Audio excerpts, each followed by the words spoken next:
Pick up a knife right now. Feel the weight settle into your palm, thumb resting against the spine, four fingers curling underneath. You don't think about the grip. You've done it 10,000 times. Slicing an apple, cutting open a package, spreading butter on toast. It feels like the most natural motion in the world. Here's the disruption. That motion is older than your species, older than fire, older than language, older even than the genus Homo itself. In 2011, a team led by French archaeologist Sonia Harman took a wrong turn in the desert near Lake Turkana, Kenya. Looking for one site, they stumbled onto another. A scatter of stone flakes sitting in sediment nobody had touched. The site was called Lomekwi 3. When the dating came back in 2015, published in Nature, the number stopped researchers cold. 3.3 million years old. That's 700,000 years before the previously accepted first toolmaker. Bajes, Homo habilis, a species named in 1964 by paleoanthropologist Louis Leakey at Olduvai Gorge, Tanzania. Leakey called it handyman because he believed tool use was the line separating true humans from animal ancestors. The tools at Lomekwi shattered that line. They predate Homo habilis by hundreds of thousands of years. They predate Homo, our own genus, entirely, which means whoever shaped those first stone edges wasn't human. Not by any definition we've used for the last 60 years. This is going to change how you think about the one invention you use without noticing. Because the knife wasn't invented by us. It was invented by something that came before us. And its existence forces a strange question. If a pre-human ancestor could make a cutting edge, what does human actually mean? At Lomekwi, the flakes weren't crude accidents. Researchers found clear evidence of intentional strikes. A core rock held in place, a hammerstone brought down at a specific angle over and over to knock off sharp-edged flakes. That takes planning. It takes an understanding of fracture mechanics most of us have never consciously studied. Whoever did this repeated the motion enough times to get consistent results. The leading candidate isn't Homo at all. It's likely Kenyanthropus platyops or a late population of Australopithecus afarensis, the same species as Lucy, the 3.2 million year old skeleton discovered in 1974 by Donald Johanson in Hadar, Ethiopia. Lucy stood about 3.5 feet tall.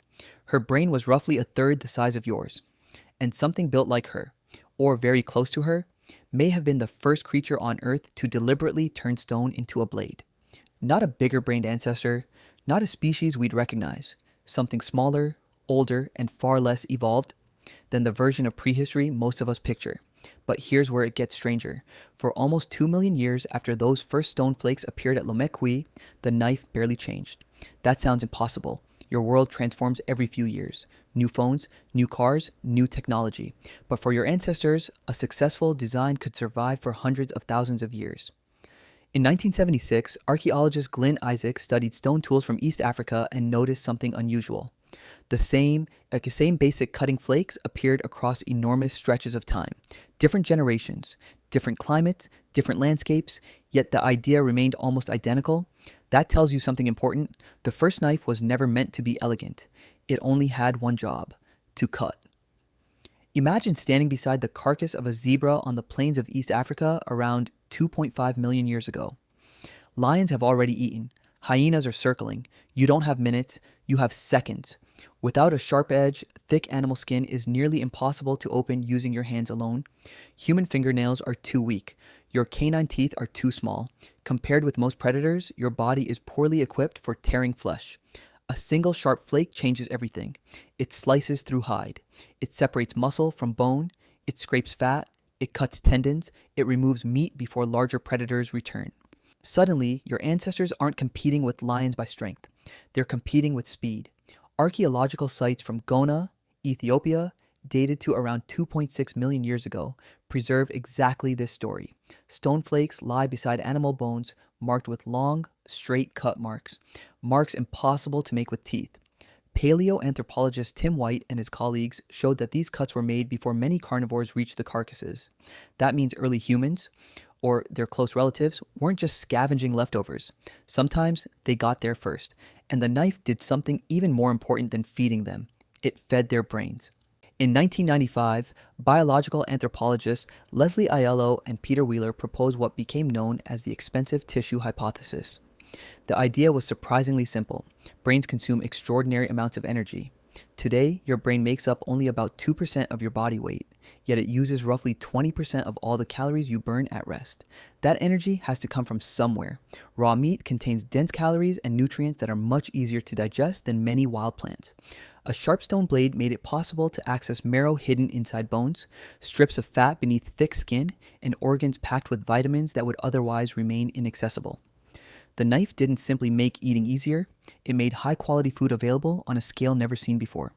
Over hundreds of thousands of years, that extra energy may have helped support increasingly larger brains. Not because the knife made anyone smarter overnight, but because generation after generation, it quietly changed what survival looked like. Then another invention arrived. Around 1 million years ago, perhaps even earlier, controlled fire entered the story. Fire softened meat, the knife prepared it. Together, they transformed the human diet more profoundly than almost any invention that followed. But the knife still wasn't really a knife, it was just a sharp rock held between your fingers. The next leap would require solving a problem that sounds almost trivial today. How do you keep the blade attached to your hand?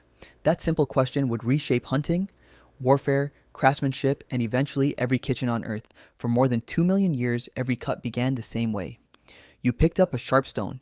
When it became dull, you threw it away and struck another one. It worked, but it had limits. A loose flake was difficult to control. It could slip from your fingers. It offered little leverage, and after only a few cuts, your hand would begin to ache. At some point, someone tried something different.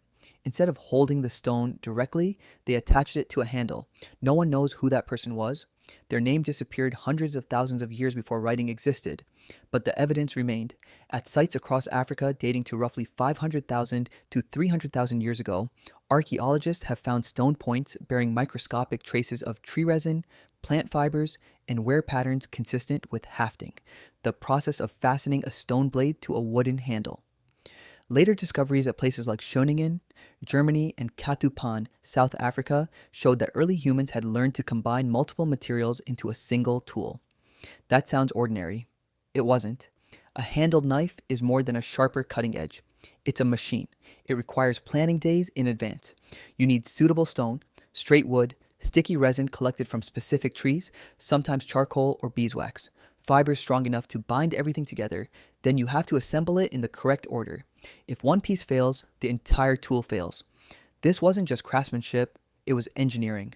By around 300,000 years ago, species like Homo heidelbergensis and later the Neanderthals were producing increasingly sophisticated stone knives.